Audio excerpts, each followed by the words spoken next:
ደግነት በእግሩ ሲራመድ የምናይበት የዝነት ወር ረመዳን። ነቢዩና ሙሐመድ ዓለይሂ ሰላቱ ወሰላም ከማ እንደ ነሳኢ ፊ ሐዲትን ሰሒህ ምን ይሉናል? ጃአኩም ረመዳን፣ ረመዳን መጣላችሁ። ሸህሩን ሙባረክ፣ የተባረከ ወር መጣላችሁ። የጀነት በሮች የሚከፈቱበት፣ የጀሃነም በሮች የሚጠረቀሙበት፣ ከሸይጣናት አመፀኞቹ ተመርጠው የሚታሰሩበት የኢማን ወር፣ የበረከት ወር፣ ቀልቦች የሚረጥቡበት፣ እጆች የሚዘረጉበት፣ ደግነት በእግሩ ሲራመድ የምናይበት የዝነት ወር ረመዳን።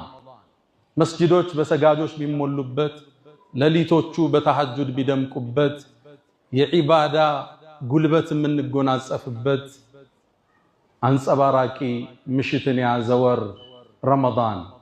አዎን የአላህ ቤቶች በቁርአን በሚቀሩ ሰዎች የሚታወድበት፣ ለማክተም ሰዎች ቅድድም የሚያደርግበት፣ ከወረደው ቁርአን ጋር ትስስሩ የሚያጠብቅበት የተከበረ የተባረከ ረመዳን መጣላችሁ ይላሉ ነቢዩና መሐመድ ሰለላሁ ዐለይሂ ወሰለም። ይሄ ወር አላህ ዘንድ በጣም የተከበረ። ኢብኑል ጀውዚ ረዲየላሁ ተዓላ ዐንሁ በእስልምና ታሪክ በርካታ መጽሐፍን በመጻፍ የሚታወቁት ታዋቂው ኢብኑል ጀውዚ አንድ አባባል አላቸው።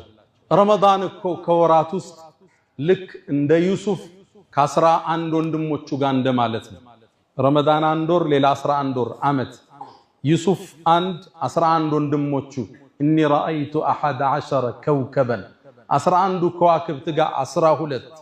ልክ ዩሱፍ አባቱ ያዕቁብ ዘንድ ተወዳጅ እንደሆነው ሁሉ ከ12ቱ ረመዳንም ከ12 ወር አላህ ዘንድ የተወደደ ነው ይላሉ ኢብኑል ጀውዚ። የተባረከ ወር አላህ ቁርአን የሱን ንግግር ከለውሐል መሕፉዝ ከጥብቁ ሰሌዳ አንስቶ እሱ ዘንድ ከዓርሽ በላይ ካለው ሰሌዳ አንስቶ እንዲወርድ የፈቀደበት ወር ረመዳን ይባላል። ሸህሩ ረመዳን አላህ።